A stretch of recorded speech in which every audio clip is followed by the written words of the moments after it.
പ്രപഞ്ചത്തിൽ നമ്മൾ തനിച്ചാണോ എന്ന് അന്വേഷിക്കാൻ തുടങ്ങിയിട്ട് കാലങ്ങൾ ഏറെയായി. അതിനുവേണ്ടി പുരാതന കാലം മുതലേ രാത്രി ആകാശത്ത് കാണുന്ന നക്ഷത്രവ്യൂഹങ്ങളെ നമ്മൾ നിരീക്ഷിക്കാൻ തുടങ്ങിയതാണ്. ആ നിരീക്ഷണം ഇന്ന് സൗരയൂഥവും കടന്ന് ഭൂമിയിൽ നിന്നും ദൂരെ ദൂരെ എത്തി. ആ യാത്രയിൽ ബഹിരാകാശത്തിൻ്റെ അഗാധതയിൽ മറഞ്ഞിരിക്കുന്ന അനേകം കാഴ്ചകൾ നമ്മൾ കണ്ടു. ധാരാളം സൂര്യന്മാരെയും അനേകം ഗ്രഹങ്ങളെയും സൗരയൂഥങ്ങളെയും കണ്ടെത്തി. ഇവയിൽ നമ്മുടെ ഭൂമിയിലേതുപോലെ തന്നെ ജലവും ജീവവായുവും എല്ലാമുള്ള സ്വർഗസമാനമായ മറ്റൊരു ഭൂമി ഉണ്ടാകുമോ? ഭൂമിയിൽ നിന്നും 600 പ്രകാശവർഷങ്ങൾക്കും അകലെ നമ്മുടെ സൂര്യനെ പോലെ തന്നെയുള്ള മറ്റൊരു സൂര്യനെ അവലംബിക്കുന്ന അതിമനോഹരമായൊരു ഗ്രഹമുണ്ട്.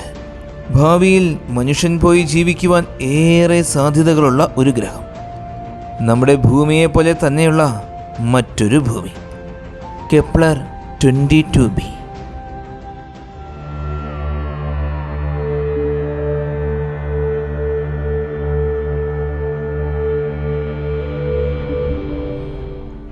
നമ്മുടെ ഭൂമിയടക്കം സൗരയൂഥത്തിലെ 8 ഗ്രഹങ്ങളും അവയുടെ ഉപഗ്രഹങ്ങളും ചിഹ്നഗ്രഹങ്ങളും ഉൽക്കകളും വാൽനക്ഷത്രങ്ങളും പൊടിപടലങ്ങളും അങ്ങനെ സൗരയൂഥത്തിലെ സകല വസ്തുക്കളും നമ്മിൽ നിന്നും ഏകദേശം 15 കോടി കിലോമീറ്ററുകൾ അകലെ സ്ഥിതി ചെയ്യുന്ന 15 ലക്ഷം കിലോമീറ്ററോളം വ്യാസമുള്ള ഒരു മഞ്ഞക്കുള്ളൻ നക്ഷത്രമായ സൂര്യനെയാണ് അവലംബിക്കുന്നത്.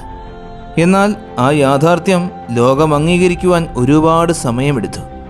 ഭൂമി സൂര്യനെയാണ് അവലംബിക്കുന്നത് എന്ന സത്യം തുറന്നു പറഞ്ഞതിൻ്റെ പേരിൽ പലരെയും അന്നത്തെ സമൂഹം ക്രൂരമായ വധശിക്ഷയ്ക്ക് വിധേയരാക്കി. അന്നത്തെ അവരുടെ വിശ്വാസം ഭൂമിയാണ് പ്രപഞ്ചത്തിൻ്റെ കേന്ദ്രം എന്നായിരുന്നു. എന്നാൽ പിന്നീട് ശാസ്ത്രം വളരുന്നതിനോടനുസരിച്ച് ഓരോ പ്രപഞ്ച സത്യവും മനുഷ്യൻ തിരിച്ചറിഞ്ഞു.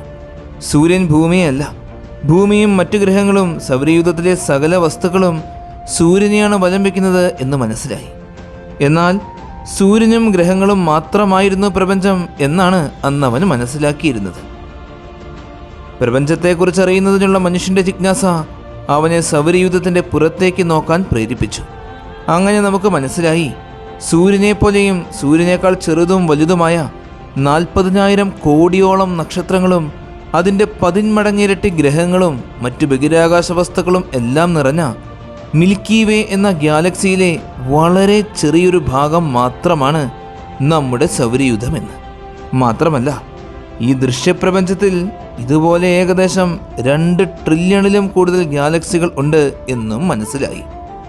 അത്രമാത്രം വലുതാണ് നമ്മുടെ പ്രപഞ്ചം.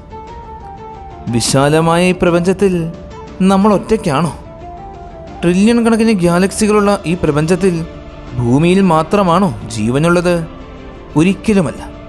പ്രപഞ്ചത്തിൽ നമ്മുടെ ഭൂമിയെപ്പോലെ തന്നെ ജീവനുള്ള കോടാനുകോടി ഭൂമികളുണ്ടാകും. ആ ഭൂമികളെ തേടിയുള്ള നമ്മുടെ അന്വേഷണങ്ങൾ തുടങ്ങിയിട്ട് നാളുകൾ ഏറെയായി. ഭൂമിയിലും ഭൂമിക്ക് പുറത്ത് ബഹിരാകാശത്തും സ്ഥാപിച്ചിട്ടുള്ള ദൂരദർശിനികളുടെ സഹായത്തോടെ നമ്മൾ ആ അന്വേഷണം തുടർന്നുകൊണ്ടേയിരിക്കുകയാണ്. 2009 മെയ് മാസം ഈ അന്വേഷണങ്ങൾക്കിടയിൽ നാസയുടെ കെപ്ലർ ബഹിരാകാശ ദൂരദർശിനി ആദ്യമായി ഭൂമിയിൽ നിന്നും ഏകദേശം 640 പ്രകാശവർഷങ്ങൾ അഥവാ 200 പാർസക് ദൂരമകലെ സിഗ്നസ് നക്ഷത്ര സമൂഹത്തിൽ അവിശ്വസനീയമായൊരു കാഴ്ച കണ്ടു. 2011 ഡിസംബർ മാസം അത് സ്ഥിരീകരിക്കുകയും ചെയ്തു. സൂര്യന് സമമായ കെപ്ലർ 22 എന്ന് പേര് നൽകിയിരിക്കുന്ന ഒരു നക്ഷത്രത്തിൻ്റെ ഹാബിറ്റബിൾ മേഖല അഥവാ വാസയോഗ്യമായ മേഖലയിൽ സ്ഥിതി ചെയ്യുന്ന ഒരു ഗ്രഹം.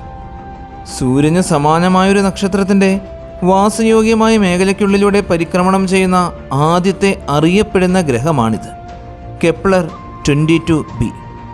കെപ്ലർ 22 എന്നത് നമ്മുടെ സൂര്യനെ പോലുള്ളൊരു നക്ഷത്രമാണ്.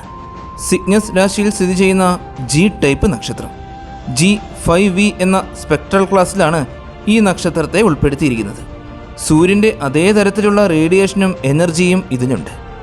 G5v എന്ന് പറയുന്നത് എന്താണ്? നക്ഷത്രങ്ങളെ എല്ലാം അവയുടെ താപനിലയുടെ അടിസ്ഥാനത്തിൽ, അതായത് താപനില കൂടിയവ മുതൽ കുറഞ്ഞവ വരെ പല ക്ലാസ്സുകളായി തിരിച്ചിട്ടുണ്ട്. ഇംഗ്ലീഷ് അക്ഷരമാലയിലെ O, B, A, F, G, K, M എന്നീ അക്ഷരങ്ങളാണ് അവയെ തരംതിരിക്കാൻ ഉപയോഗിച്ചിരിക്കുന്നത്. O ക്ലാസ്സിൽ ഏറ്റവും താപനില കൂടിയവയും M ക്ലാസ്സിൽ താപനില കുറഞ്ഞവയുമാണുള്ളത്. കൂടാതെ ഓരോ ക്ലാസ്സിലും ആ ക്ലാസ്സിലെ താപനില കൂടിയവ മുതൽ കുറഞ്ഞവ വരെ വീണ്ടും 10 സബ് ക്ലാസ്സുകളായും തിരിച്ചിട്ടുണ്ട്. താപനിലയുടെ വ്യത്യാസമനുസരിച്ച് ഓരോ ക്ലാസ്സിലും ഉൾക്കൊള്ളുന്ന നക്ഷത്രങ്ങൾക്ക് നിറങ്ങൾ പലതായിരിക്കും. താപനില ഏറ്റവും കൂടിയ നക്ഷത്രങ്ങളിൽ നിന്നും നീല നിറത്തോടു കൂടിയ പ്രകാശമാണ് പുറത്തു വരുന്നത്. അത്തരം നക്ഷത്രങ്ങൾ നീല നക്ഷത്രങ്ങളായിരിക്കും. എന്നാൽ താപനില ഏറ്റവും കുറവുള്ള നക്ഷത്രങ്ങളിൽ നിന്നും ചുവന്ന പ്രകാശമാണ് പുറത്തു വരുന്നത്. അവ ചുവന്ന നക്ഷത്രങ്ങളുമായിരിക്കും. ഇവയിൽ ജി ക്ലാസ്സിൽ ഉൾക്കൊള്ളുന്ന G2V നക്ഷത്രമാണ് നമ്മുടെ സൂര്യൻ. ഇതേ സ്പെക്ട്രൽ ക്ലാസ്സിൽ തന്നെ ഉൾക്കൊള്ളുന്ന നക്ഷത്രമാണ് കെപ്ലർ 22. ഏകദേശം 5800 കെൽവിൻ ഉപരിതല താപനിലയുള്ള ഒരു മഞ്ഞ നക്ഷത്രത്തെ സൂചിപ്പിക്കുന്ന സ്പെക്ട്രൽ തരത്തെയാണ് G2 എന്ന് പറയുന്നത്. അകക്കാമ്പിൽ ഹൈഡ്രജൻ സജീവമായി ഹീലിയമായി മാറിക്കൊണ്ടിരിക്കുന്ന മുഖ്യധാര നക്ഷത്രത്തെയാണ് V എന്നതുകൊണ്ട് സൂചിപ്പിക്കുന്നത്. കെപ്ലർ 22 സൂര്യനെ പോലുള്ളൊരു നക്ഷത്രമാണ് എന്ന് നമ്മൾ കണ്ടു കഴിഞ്ഞു. എന്നാൽ യഥാർത്ഥത്തിൽ ഈ നക്ഷത്രം സൂര്യനേക്കാൾ ഒരല്പം ചെറുതും അല്പം മാത്രം മാസും പ്രകാശവും കുറഞ്ഞ നക്ഷത്രമാണ്. അതായത് സൂര്യനേക്കാൾ 3% മാത്രം മാസ് കുറഞ്ഞ 0.97 സോളാർ മാസ് ഉള്ളതും സൂര്യനേക്കാൾ 2% മാത്രം വലിപ്പം കുറഞ്ഞ 0.979 സോളാർ റേഡിയസ് ഉള്ളതുമായ നക്ഷത്രമാണ്. ഇതിൽ നിന്നും പുറത്തു വരുന്ന താപനില 5518 കെൽവിനാണ്. സൂര്യനിൽ നിന്നും പുറത്തു വരുന്ന പ്രകാശത്തിൻ്റെ 79% പ്രകാശവും ഈ നക്ഷത്രം പുറപ്പെടുവിക്കുന്നുണ്ട്. ഈ നക്ഷത്രത്തിൻ്റെ വാസയോഗ്യമായ മേഖല അഥവാ ഹാബിറ്റബിൾ സോണിലൂടെ നക്ഷത്രത്തെ വലം വയ്ക്കുന്ന ഗ്രഹമാണ് കെപ്ലർ 22b. നക്ഷത്രത്തിൻ്റെ അധികം അടുത്തോ അധികം അകലെയോ അല്ലാതെ നക്ഷത്രത്തിൽ നിന്നും മിതമായ ചൂടും തണുപ്പും ലഭിക്കുന്ന സൂര്യനിൽ നിന്നും ഭൂമി സ്ഥിതി ചെയ്യുന്ന അതേ പ്രദേശത്ത് തന്നെയാണ് കെപ്ലർ 22bയും സ്ഥിതി ചെയ്യുന്നത്. കെപ്ലർ സ്പേസ് ടെലസ്കോപ്പ് ട്രാൻസിറ്റ് മെത്തേഡിലൂടെയാണ് ഈ ഗ്രഹത്തെ കണ്ടെത്തിയത്. നമ്മിൽ നിന്നും അനേകം പ്രകാശവർഷങ്ങൾക്കപ്പുറം സ്ഥിതി ചെയ്യുന്ന അന്യഗ്രഹങ്ങളെ കണ്ടെത്തുന്നതിന് വേണ്ടി ഉപയോഗിക്കുന്ന പ്രധാന മെത്തേഡാണ് ട്രാൻസിറ്റ് മെത്തേഡ്. മാസങ്ങളോ വർഷങ്ങളോ ഒരു നക്ഷത്രത്തെ തന്നെ നിരീക്ഷിച്ചുകൊണ്ടിരിക്കുമ്പോൾ അതിൻ്റെ പ്രകാശം കൃത്യമായ ഇടവേളകളിൽ മങ്ങിപ്പോവുകയാണെങ്കിൽ അതിൻ്റെ അർത്ഥം ഒരു ഗ്രഹം ആ നക്ഷത്രത്തെ വലം വയ്ക്കുന്നുണ്ട് എന്നാണ്. ആ നക്ഷത്രത്തിൻ്റെ പ്രകാശ തീവ്രത കുറയുന്നതിനനുസരിച്ച് ആ ഗ്രഹത്തിൻ്റെ സ്ഥാനവും വലിപ്പവും നമുക്ക് നിർണ്ണയിക്കുവാൻ സാധിക്കും. വലിയ തോതിൽ പ്രകാശം കുറയുകയാണെങ്കിൽ ആ ഗ്രഹം വലുതായിരിക്കും എന്ന് മനസ്സിലാക്കാം. അതുപോലെ തന്നെ ഈ മങ്ങൽ വളരെ പെട്ടെന്ന് തന്നെ മാറുകയാണെങ്കിൽ ഗ്രഹം നക്ഷത്രത്തിൻ്റെ തൊട്ടടുത്താണ് സ്ഥിതി ചെയ്യുന്നത് എന്നും മനസ്സിലാക്കാം. ഈ മെത്തേഡ് ഉപയോഗിച്ചാണ് കൂടുതൽ അന്യഗ്രഹങ്ങളെയും നമ്മൾ കണ്ടെത്തിയിട്ടുള്ളതും അവയെക്കുറിച്ച് കൂടുതൽ പഠിച്ചിട്ടുള്ളതും. വലിപ്പം, സാന്ദ്രത, ഉപരിതല താപനില എന്നിങ്ങനെ നിരവധി ഘടകങ്ങളെ അടിസ്ഥാനമാക്കി ഒരു ഗ്രഹം ഭൂമിയുമായി എത്രമാത്രം സാമ്യമുണ്ട് എന്ന് മനസ്സിലാക്കുന്നതിന് വേണ്ടിയുള്ള അളവുകോലാണ് എർത്ത് സിമുലാരിറ്റി ഇൻഡെക്സ് എന്ന ESI വാല്യൂ. കെപ്ലർ 27bയുടെ ESI വാല്യൂ 0.71 ആണ്. അതായത് ഈ ഗ്രഹത്തിന് ഭൂമിയുമായി 71% സാമ്യമുണ്ട്.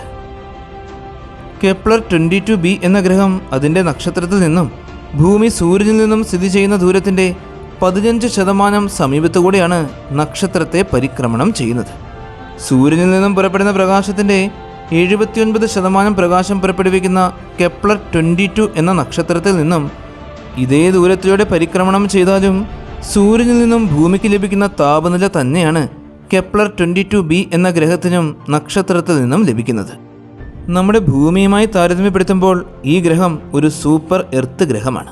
അതായത് ഭൂമിയുടെ 10 മുതൽ 15 മടങ്ങ് വരെ മാസ് കൂടുതലുള്ള ഗ്രഹം. ഈ ഗ്രഹത്തിന് നമ്മുടെ ഭൂമിയുടെ 2.4 മടങ്ങ് വലിപ്പം കൂടുതലുണ്ട്. ഒരു തവണ പൂർണ്ണമായും നക്ഷത്രത്തെ പരിക്രമണം ചെയ്ത് തീർക്കുന്നതിന് കെപ്ലർ 22bക്ക് വേണ്ടി വരിക ഭൂമിയിലെ 290 ദിവസങ്ങളാണ്. അതായത് കെപ്ലർ 22bയിലെ ഒരു വർഷം എന്നത് നമ്മുടെ 290 ദിവസങ്ങളാണ്. സൂര്യൻ്റെ 79% പ്രകാശം പുറപ്പെടുവിക്കുന്ന നക്ഷത്രത്തിൽ നിന്നും കെപ്ലർ 22bക്ക് ലഭിക്കുന്ന ശരാശരി താപനില 15 ഡിഗ്രി സെൽഷ്യസ് മുതൽ 22 ഡിഗ്രി സെൽഷ്യസ് വരെയാണ്. അതായത് ഭൂമിയിലെ വസന്തകാലത്ത് അനുഭവപ്പെടുന്ന അതേ താപനില. ഗ്രഹത്തിൻ്റെ ഭ്രമണപഥത്തിൻ്റെ നിലവിൽ ലഭ്യമായ പാരാമീറ്ററുകൾ അതിൻ്റെ 290 എന്ന പരിക്രമണ കാലഘട്ടവും 90 ഡിഗ്രി എന്ന അതിൻ്റെ ചെരിവുമാണ്. ഭൂമിയിൽ നിന്നുകൊണ്ട് നോക്കുമ്പോൾ ഗ്രഹം അതിൻ്റെ ആതിഥേയ നക്ഷത്രത്തിൻ്റെ ഡിസ്കിലൂടെ സഞ്ചരിക്കുന്നതായിട്ടാണ് നമുക്ക് തോന്നുക. ദീർഘവൃത്താകൃതിയായ ഭ്രമണപഥത്തിലാണ് കെപ്ലർ 22b സഞ്ചരിച്ചുകൊണ്ടിരിക്കുന്നത്. അതുകൊണ്ട് തന്നെ താപനില മാറിക്കൊണ്ടേയിരിക്കും. ഗ്രഹത്തിൻ്റെ മേൽഭാഗം മുഴുവനും നീരാവി, കനം കൂടിയ അന്തരീക്ഷം, സമുദ്രജലം എന്നിവ കൊണ്ട് മൂടപ്പെട്ടിരിക്കുകയാണ്. ഭൂമിയിലേതുപോലെ കരഭാഗമുള്ള ഭൂഖണ്ഡങ്ങൾ ഒന്നുമില്ല. മുഴുവനും സമുദ്രജലം മാത്രം. കെപ്ലർ 22bയുടെ ഡെൻസിറ്റി എത്രയാണ് എന്ന് മനസ്സിലാക്കുവാൻ നമുക്ക് സാധിച്ചിട്ടേയില്ല. പക്ഷേ ഗ്രഹത്തിൻ്റെ വലിപ്പം, നക്ഷത്രത്തിൽ നിന്നുമുള്ള ദൂരം, താപനില എന്നിവ പരിഗണിക്കുമ്പോൾ ഭൂമിയേക്കാളും വലിപ്പം കൂടിയതും നെപ്റ്റ്യൂണിനേക്കാളും വലിപ്പം കുറഞ്ഞതുമായ ഒരു സൂപ്പർ എർത്ത് ഗ്രഹമാണെന്നും ഉപരിതലം മുഴുവൻ സമുദ്രത്താൽ നിറഞ്ഞു കിടക്കുന്ന ഓഷ്യൻ പ്ലാനറ്റാണ് എന്നുമാണ് മനസ്സിലാകുന്നത്. കൂടാതെ ഗ്രഹം നക്ഷത്രവുമായി ടൈഡലി ലോക്ക്ഡ് ആകാനുള്ള സാധ്യതകളാണ് വളരെയേറെ കൂടുതൽ. അതായത് ഗ്രഹത്തിൻ്റെ ഒരു വശം എപ്പോഴും നക്ഷത്രത്തിന് അഭിമുഖമായിരിക്കും, മറുവശത്ത് എപ്പോഴും നിത്യമായ അന്ധകാരവുമായിരിക്കും. നക്ഷത്രത്തിനോട് അഭിമുഖമായിരിക്കുന്ന വശത്തിലെ താപനില നീളമേറിയ ഭ്രമണപഥത്തിലെ സഞ്ചാരം മൂലം നിരന്തരം മാറിക്കൊണ്ടേയിരിക്കും. കെപ്ലർ 22bയിലെ ഏറ്റവും കൗതുകകരമായ സ്ഥലം ടെർമിനേറ്റർ സോണാണ്. ഗ്രഹത്തിൻ്റെ പ്രകാശമുള്ള വശവും ഇരുണ്ട വശവും കൂടിച്ചേരുന്ന മേഖലയാണിത്. ഇത് ജീവനേറ്റവും സുഖകരമായ പ്രദേശമായിരിക്കും എന്നാണ് ഗവേഷകർ വിശ്വസിക്കുന്നത്. ടെർമിനേറ്റർ സോണിലെ താപനില ഉപരിതലത്തിൽ ദ്രാവകജലം നിലനിൽക്കുവാൻ കഴിയുന്ന അത്രത്തോളം സ്ഥിരതയുള്ളതാണ്. അന്തരീക്ഷത്തിലെ ചൂടും തണുപ്പും സന്തുലിതമാകുന്നതിനാൽ ഇവിടെ ജലം ദ്രാവകാവസ്ഥയിൽ തുടരും. പ്രകാശമുള്ള വശത്തു നിന്നുമുള്ള തീവ്രമായ ബാഷ്പീകരണവും ഇരുണ്ട ഭാഗത്തു നിന്നുമുള്ള തണുപ്പും ഈ പ്രദേശത്തുള്ള നദികളിലും തടാകങ്ങളിലും സമുദ്രങ്ങളിലുമെല്ലാം ജീവൻ തഴച്ചു വളരുവാൻ കഴിയുന്ന ഒരു പ്രത്യേക കാലാവസ്ഥ സൃഷ്ടിക്കുന്നു. സങ്കീർണമായ ജീവനുകളുടെ ആവാസ വ്യവസ്ഥയെ നിലനിർത്തുവാൻ ഏറ്റവും അനുയോജ്യമായ പ്രദേശം ഈ ടെർമിനേറ്റർ സോൺ തന്നെയാണ്. ഭൂമിയേക്കാൾ വലിപ്പം കൂടുതലുള്ള ഈ ഗ്രഹത്തിലെ ഗുരുത്വാകർഷണ ബലവും ഭൂമിയേക്കാളും ഒരുപാട് കൂടുതലായിരിക്കും. അതുകൊണ്ട് തന്നെ ഈ ഗ്രഹത്തിൽ ഇന്ന് ജീവജാലങ്ങൾ ഉണ്ടെങ്കിൽ അവയുടെ ആകൃതിയും ചലനശേഷിയുമെല്ലാം നമ്മിൽ നിന്നുമെല്ലാം വളരെയേറെ വിഭിന്നമായിരിക്കും. കെപ്ലർ 22b എന്ന ഈ ഗ്രഹം മനുഷ്യർക്ക് സുഗമമായി വസിക്കുവാൻ സാധിക്കുന്ന ഒരു ലോകമാണോ എന്ന് നമുക്കറിയില്ല. എന്നാൽ ഇതുപോലുള്ള ഗ്രഹങ്ങളെക്കുറിച്ച് പഠിക്കുന്നതും അവയെ കണ്ടെത്തുന്നതും ഭൂമിക്ക് പുറത്ത് ജീവൻ നിലനിൽക്കുന്നുണ്ടോ എന്ന ആഴത്തിലുള്ള ചോദ്യത്തിൻ്റെ ഉത്തരം കണ്ടെത്തുന്നതിന് വേണ്ടിയുള്ള വലിയ ശ്രമങ്ങളാണ്. കെപ്ലർ 22b എന്ന ഈ അത്ഭുത ഗ്രഹത്തെക്കുറിച്ചുള്ള വീഡിയോ എല്ലാവർക്കും ഒരുപാട് ഇഷ്ടമായി എന്ന് വിശ്വസിക്കുന്നു. നിങ്ങളുടെ എല്ലാവരുടെയും സപ്പോർട്ടുകൾ കൂടെ ഉണ്ടാകണം. നല്ലൊരു വീഡിയോയുമായി അടുത്ത എപ്പിസോഡിൽ കാണാം.